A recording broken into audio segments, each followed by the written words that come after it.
দাঁড়িয়ে খুতবা দেওয়া জুমার দিন ছাড়া যে কোনো সময় মসজিদে যদি কোনো জলসা হয়, ওয়াজ হয়, নসিহত হয়, বয়ান হয়, তখন ইমাম সাহেব স্বাধীন মেম্বারের উপর দাঁড়িয়ে খুতবা দিতে পারেন, ফ্লোরে দাঁড়িয়ে খুতবা দিতে পারেন, অথবা মেম্বারে বসেও খুতবা দিতে পারেন।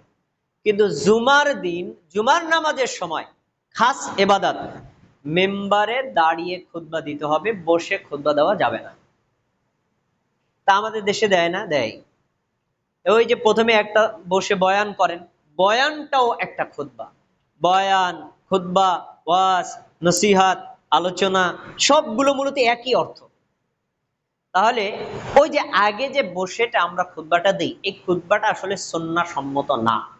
একজন সাহাবী এটার কঠোর প্রতিবাদ করেছেন। সাহাবীর নাম দেখেন, কাব ইবনে উজরাহ রাদিয়াল্লাহু তাআলা আনহু। সহিহ মুসলিমের 2038 নম্বর হাদিস।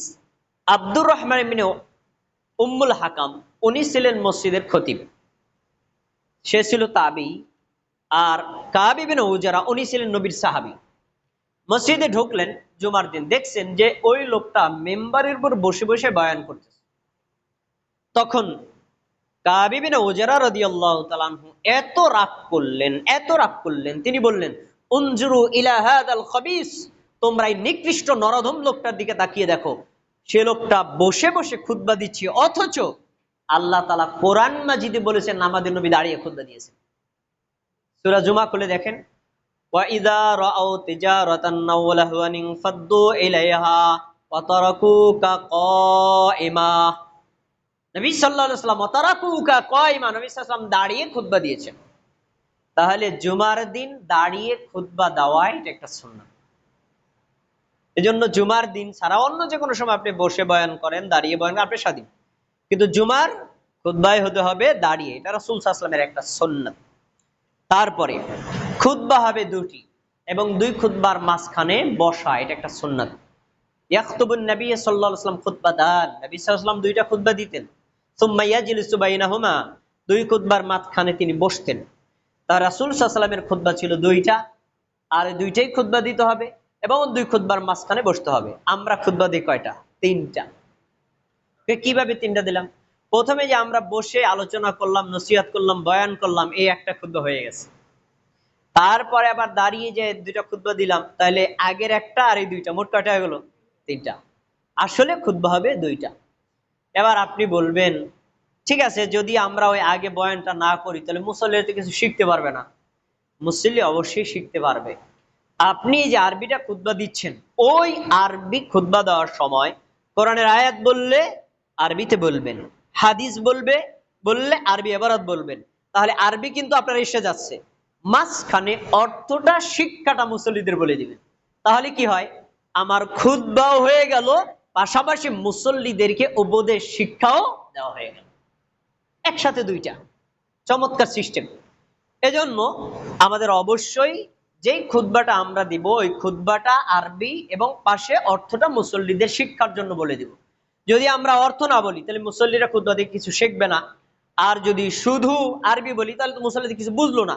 আর শুধু যদি বাংলা বলি তাহলে নবী যে আরবি খুতবা দিচ্ছেন সেটাও তো বাদ পড়ে যায়। এজন্য আরবি এবং মাতৃভাষা মিলাইয়া খুতবা দিতে হবে, এটাই সুন্নাহ। আচ্ছা, এবার খুতবা সংক্ষেপ করা, আমরা অনেক লম্বা করি। খুতবা সংক্ষেপ করা নবী সাল্লাল্লাহু আলাইহি ওয়াসাল্লামের সুন্নাত। তিনি খুতবা সংক্ষেপে করতেন, মুসল্লিরা যেন বিরক্ত বোধ না হয়। অল্প সময় শিক্ষণীয়, আমলীয়, করণীয় কিছু শিক্ষা তিনি দিয়ে দিবেন, যাতে লম্বা খুতবা, বিশাল একটা কিসসা ধরবেন, বললেন যে ভাই এই জুমায় কিসসাটা শেষ করতে পারলাম না, আগামী জুমায়।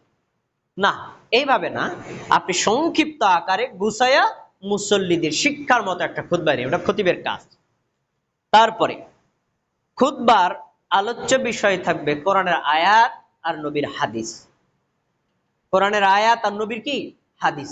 কোরআন আর হাদিস ছাড়া কোনো কিসসা, গল্প, কৌতুক, হাস্যরসাত্মক, মানুষকে উস্কানি দেওয়া, মানুষকে খেপানো, মানুষের সমালোচনা করা, এগুলো থাকবে না।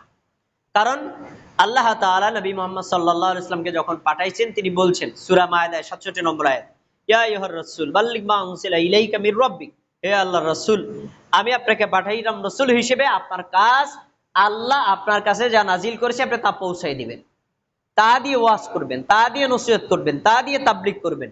আপনারা কি বলতে পারবেন আমাদের নবীর কাছে আল্লাহ কি নাজিল করছেন? কোরআন, তাই না? কোরআন কথাটা সঠিক, তবে এর সাথে আরেকটু যুক্ত হবে কোরআন আর হাদিস। কেন? কোরআনের আয়াতগুলোর ব্যাখ্যা হলো আমাদের নবীর হাদিস। তাহলে খুতবা দিতে হবে কোরআন দিয়ে আর কি দিয়ে? হাদিস দিয়ে। এখন আমরা যদি কোরআন হাদিসের বাইরে মানুষের গল্প অথবা কিস্সা কাহিনী, পীর বুজুর্গদের কিস্সা কাহিনী মানুষকে এগুলো বলে খুতবা দেই, তাহলে এটা খুতবার হক আদায় হবে না এবং নবীর সুন্নাত মোতাবেক খুতবা দেওয়া হবে না। এজন্য আমরা অবশ্যই কখনো খুতবা দেওয়ার মধ্যে কোনো কিস্সা কাহিনী বলবো না, শুধু কোরআন আর হাদিস এবং কোরআন হাদিস থেকে শিক্ষণীয় আমল করণীয়। আচ্ছা, খুতবা যখন ইমাম সাহেব দিবেন তখন তিনি একটু আবেগের সাথে দিবেন। আবেগটা মানে যেখানে একটু কঠোরভাবে বলা দরকার একটু শক্তভাবে বলবেন, যেখানে একটু মুস্কি হাসি দিয়ে বলা দরকার সেখানে মুস্কি হাসি দিয়ে বলবেন, যেখানে একটু নরম ভাষায় বলা দরকার সেখানে নরম ভাষায় বলবেন। খুতবার শুরু থেকে শেষ পর্যন্ত কিছু খতিব আছে পুরা রাগ মুসল্লিদের জারতাছে জম্মের যারা, এরকম করা যাবে না। আবার শুরু থেকে শেষ পর্যন্ত ওরে সুর আর ছন্দ, এরকমও হবে না। মানে খুতবাটা হবে যেখানে যেভাবে যতটুকু করা দরকার সেখানে সেভাবে করা। আমাদের নবীর নিয়ম ছিল, তিনি যখন খুতবা দিতেন কখনো কখনো একেবারে চোখ দিয়ে পানি পড়তো। তখন কি রাগ ছিল? না, তখন অন্তর ছিল নরম। আবার কখনো ইহমাররাত আইনাহু, চোখ লাল হয়ে যেত, ওয়াশতাদ্দা গাদাবাহু, একেবারে রাগে ফুলে যেত, উচ্চ আওয়াজে কথা বলতেন। তাহলে বোঝা যায় কখনো রাগ আবার কখনো কি ঢিল। এইভাবে হবে নবী সাল্লাল্লাহু আলাইহি ওয়াসাল্লামের খুতবা। তারপরে খুতবার মধ্যে মুসল্লিদের জন্য দোয়া করা, এটা খুব গুরুত্বপূর্ণ একটা আমল। আমরা এখানে একটা বাস্তব কথা বলি আপনাদের উদ্দেশ্যে, একটু মনোযোগ দিয়ে শুনবেন। আমাদের সমাজে দেখবেন, আমাদের সমাজে মুসল্লিরা জুমার দিন আসেন, আয়েশা ইমাম সাহেবের কাছে দোয়া চান। তা আমরা কি করি?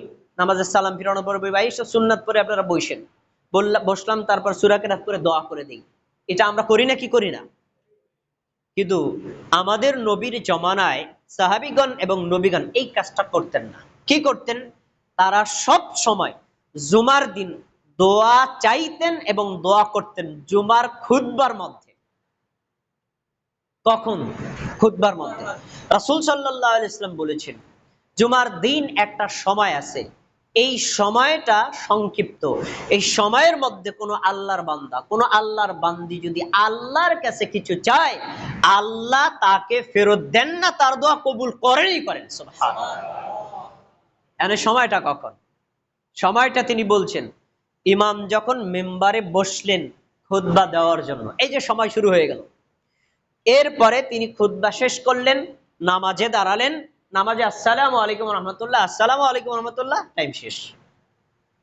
তাহলে নামাজে জুমার দিন দোয়া কবুলের সময় হলো কখন? খুতবার মধ্যে আর নামাজের মধ্যে। কখন? খুতবার মধ্যে আর নামাজের মধ্যে। এবার বলেন আমরা দোয়াটা করি কখন? নামাজের পরে। সুন্নাতের খেলাফ হয়ে গেল না? এজন্য উচিত হলো খুতবার মধ্যে দোয়া করা। এবার দলিল নেন, বুখারীর হাদিস কিতাবুল জুমা। রাসূল সাল্লাল্লাহু আলাইহি ওয়াসাল্লাম এই যে এভাবে দাঁড়িয়ে খুতবা দিচ্ছেন, এক সাহাবী মসজিদে ঢুকলেন, গ্রাম থেকে আসছেন। আয়েশা বলেন, ইয়া রাসূলুল্লাহ হালাকাতিল ইয়ালু, আমাদের চতুষ্পদ জন্তুগুলো না খেয়ে পানির পিপাসায় মারা যাচ্ছে, মানুষগুলো পানির পিপাসায় ছটফট করছে, আল্লাহর পক্ষ থেকে রহমতের কোনো বৃষ্টি আসছে না, আর আমাদের উপর পানি তোলারও কোনো সুযোগ নাই। এখন আপনি একটু আল্লাহর কাছে দোয়া করেন না, আল্লাহ যেন আমাদেরকে বৃষ্টি দান করেন। সাহাবী দোয়া চাইলেন কার কাছে? আমাদের নবীর কাছে। কিসের জন্য বলেন? বৃষ্টির জন্য। এবার আমাদেরকে একটু তাকান, এই কথা শোনার সাথে সাথে নবী সাল্লাল্লাহু আলাইহি ওয়াসাল্লাম রফা ইয়াদাইহি, দুই হাত উঠালেন, দোয়া করছেন আল্লাহর কাছে, আল্লাহুম্মা আসকিনা গায়সান মুগীসান মারিআন নাফিআন, আল্লাহ আমাদেরকে উপকারী বৃষ্টি দান করেন, মুষলধারে বৃষ্টি দান করেন, ক্ষতিকর বৃষ্টি দিয়েন না। এভাবে তিনি দোয়া করছেন। সাহাবী বলছেন আমরা নবী যে হাত তুলেছেন এইভাবে বগল পর্যন্ত দেখতে পেলাম। তাহলে হাত উঠাইছে না উঠায় নাই? কখন উঠাইছে? খুতবার মধ্যে। আচ্ছা, নবী সাল্লাল্লাহু আলাইহি ওয়াসাল্লাম দোয়া করলেন, খুতবা শেষ করলেন, নামাজ শুরু করলেন। নামাজ যখন শুরু করছেন এই মেঘ ডাকা শুরু হয়ে গেছে। নামাজে সালাম ফিরাইয়া ওই সাহাবী বলছেন, হাদিসের বর্ণনার কাছে বলছেন, সালাম ফিরাইয়া এবার আমরা যে বাড়ির দিকে রওনা দিব, এমন কোন মুসল্লি নাই, প্রত্যেক মুসল্লি ভিজে ভিজে বাড়িতে গেছে। সুবহানাল্লাহ। দোয়া কবুল হয়েছে না হয় নাই? দোয়াটা করেছে কখন? খুতবার মধ্যে। এজন্য সারা পৃথিবীর প্রত্যেক খতিবের উচিত দোয়াটা করবেন খুতবার মধ্যে। কারণ এই সময়ে দোয়া কবুলের সময়, এই সময় আমরা নিজের জন্য দোয়া করব, সব মুসল্লিদের জন্য দোয়া করব। এখন আমি যে দোয়া করতেছি, ধরেন আমি যদি এভাবে বলি রব্বানা যালামনা বললে আপনারা হয়তো কিছু বুঝবেন যেটা আরবি দোয়া করতেছি, কিন্তু দোয়াটা করতে হবে মুসল্লিদের ভাষায়, যেন আপনারা বুঝতে পারেন যে আমি আপনাদের জন্য আমার জন্য দোয়া করছি। যদি মুসল্লিদের ভাষায় দোয়া করা হয় তাহলে মুসল্লিরা কি করবে? আমি যদি বলি আল্লাহ আমার এই মুসল্লি এখানে যারা উপস্থিত আছেন, আমাদের মধ্যে যারা অসুস্থ, আল্লাহ আপনি ওদেরকে সুস্থতা দান করেন, আপনারা কি বলবেন? আচ্ছা, এবার যদি কথাটা আমি আরবিতে বলি, আপনারা বুঝতেন না, আমিন বলতেন না। এজন্য দোয়াটা হবে কিসে? মাতৃভাষায়। এটা খতিবের একটা দায়িত্ব। আচ্ছা, একটু সংক্ষেপ করে বললাম, এটা বিস্তারিত বললে অনেক সময় যাবে। এবার আসি, আমরা যারা মুসল্লি আছি, যারা খুতবা শ্রোতা, আমরা যারা খুতবা শুনতে আসি, আমাদেরকে